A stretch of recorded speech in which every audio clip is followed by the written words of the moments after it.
السلام عليكم حبايب قلبي، يا رب تكونوا في احسن صحة وحال. تعالوا النهاردة نعمل صينية البطاطس بالفراخ على الطريقة المصرية. وتعالى اقولك ازاي تعملي صينية بطاطس بالفراخ، حاجة كده في منتهى الجمال، طعمها رهيب، بطريقة سهلة جدا من غير اي افتكاسات. البطاطس دايبة والفراخ مستوية مظبوط وطرية كده وجوسي من جوه ومقرمشة ومحرمشة من بره. ولو قلنا صينية بطاطس بالفراخ فأساسي نعمل جنبها شوية رز بالشعرية مفلفلين. أتمنى لو الوصفة عجبتكم تدعموني بلايك واشتراك لقناتي بنت هاشم. ويلا نبدأ ونقول بسم الله. أول حاجة الفراخ لازم نغسلها كويس جدا تحت المية الجارية، وهنسيبها في محلول النقع عبارة عن ملح وليمون لمدة ربع ساعة. بعد كده هنغسلها ونصفيها.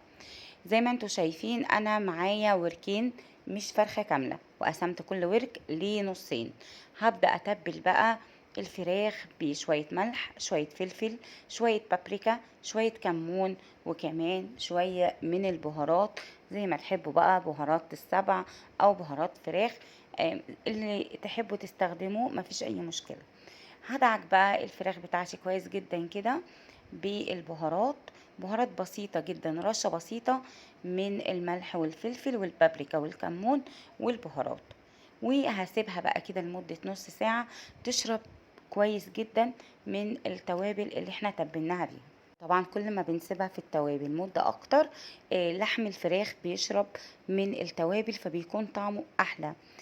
بعد كده معانا بقى طاسة أو صينية على النار، هننزل فيها بشوية زيت وبعد كده بمعلقة سمنة. لازم يسخنوا كويس جدا جدا جدا، لأن الخطوة دي أهم خطوة في صينية البطاطس بالفراخ.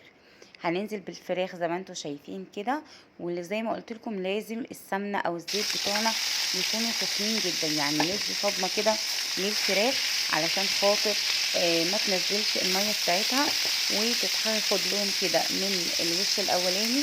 وبعد كده هنقلبها تاخد لون من الوش التاني. وزي ما قلت لكم الخطوة دي اهم خطوة في عمل صينية البطاطس بالفراخ.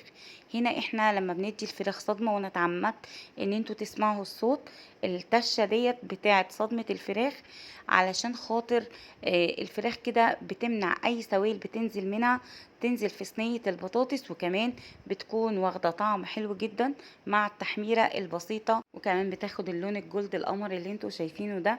فبصراحة بتفرق جدا الخطوة دي. حمرنا بقى الفراخ بتاعتنا وهنبدأ نشيلها.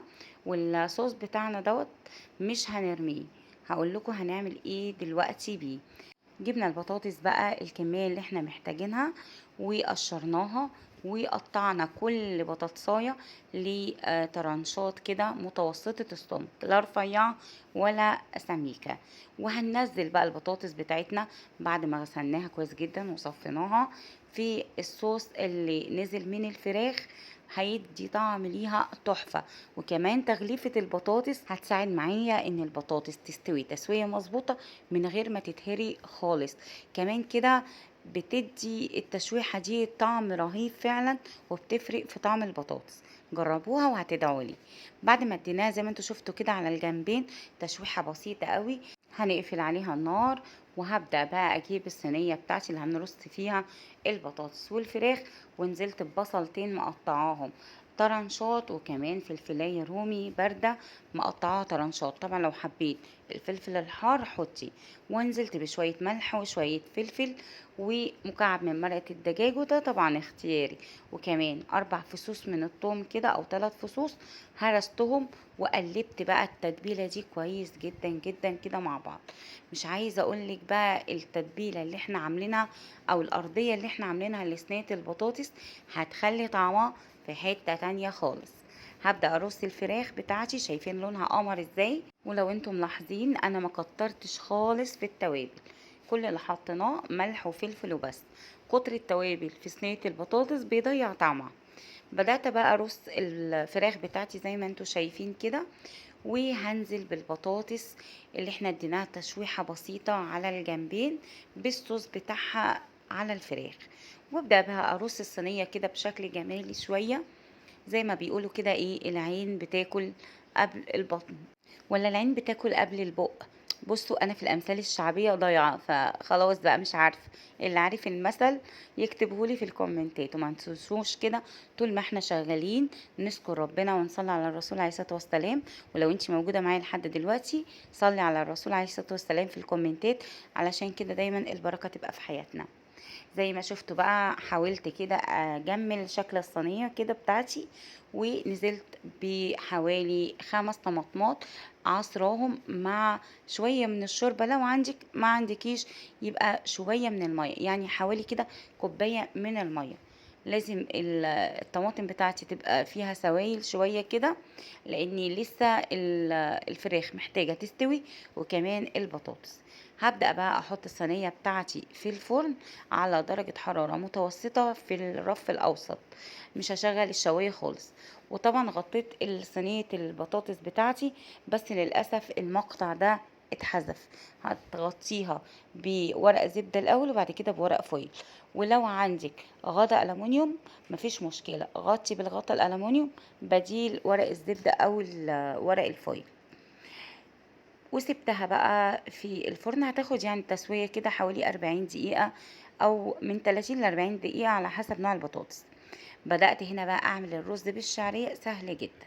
هنزل بمعلقتين من الزيت، والشعرية بتاعتي طبعا الكمية على حسب كمية الرز، مع التقليب المستمر ما ببطلش تقليب، علشان لون الشعرية زي ما انتوا شايفين ياخد اللون الجولد القمر ده، ويبقى كل الشعرية لون واحد. وانتي بتقلبي كده حاولي تاخدي اللي في الجناب. شايفين احنا وصلنا كده اللون المناسب جدا للشعرية. طبعا معانا الرز المغسول بتاعنا، دول كانوا حوالي 3 كوبايات من الرز. غسلتهم كويس جدا، ما بننقعش الرز المصري، بيتغسل كويس جدا جدا، وبنصفيه كويس جدا، وبننزل عليه على الشعرية وندي كده تقليبتين لحد ما كل رزاية تتغلف بالمادة الدهنية. بعد كده هنزل بمعلقتين صغيرين من الملح، يعني ما يعادل معلقة كبيرة من الملح، وطبعا ده برضو على حسب كمية الرز بتاعتك، ورشة بسيطة جدا من الفلفل الأسمر، وادي كده تشويحة خفيفة. وبعد كده هنزل بالمية السخنة بتاعتي. الرز عشان يستوي صح لازم بمية سخنة، مية مغلية من الكتل، ما ينفعش خالص بمية باردة. وطبعا المية بتكون بارتفاع من الرز بعقلة صباع، مش عارفة بعقلة صباع يعني، يبقى في مسافة صغيرة جدا ما بين الرز والمية. اسيبهم بقى على نار عالية لحد ما يغلوا كويس جدا جدا، ويبدأ المية تتشرب. هغطي ووطي واسيب الرز بقى يستوي براحته خالص. زي ما انتوا شايفين كده تسوية الرز معايا تحفة. كل رزاية مستوية مظبوط جدا. شايفين الجمال؟ مفلفل، حبة رز بالشعرية طعمهم رهيب، مفيش احلى ولا اجمل من كده. تعالوا بقى اتفضلوا معانا. بصوا الجمال، بجد بجد الاكله دي من احب الاكلات لقلبي. صينيه البطاطس بالفراخ مع شويه رز بالشعريه مفلفلين، وطبعا بقى لازم كنا نعمل شويه ملوخيه. والناس اللي طلبت مني طريقه الملوخيه ان شاء الله الوصفه الجايه هنزل لكم طريقه حلوه جدا للملوخيه، وازاي نخزنها وازاي تفضل معاكي في التخزين من السنه للسنه، هتعجبكم ان شاء الله. دي صينيه البطاطس بالفراخ بتاعتي بقى بعد ما استوت. شايفين الجمال؟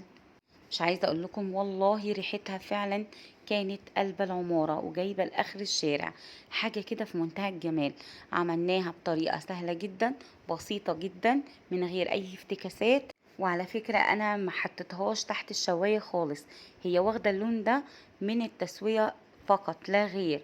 بس ما تنسوش ان انتوا تغطوها بورق زبده وورق فويل، وسامحوني لان المقطع ده اتحذف من عندي. اعملوها بطريقتي هتعجبكم جدا جدا، وصدقيني هتنسي اي وصفة لصينية البطاطس بالفراخ بعد ما هتجربي الوصفة دي، وهتدعولي. مستنية بقى تكتبولي رأيكم في الكومنتات، وبتتابعوني من اي بلد. استنوني في وصفة جديدة. احبكم في الله، والسلام عليكم.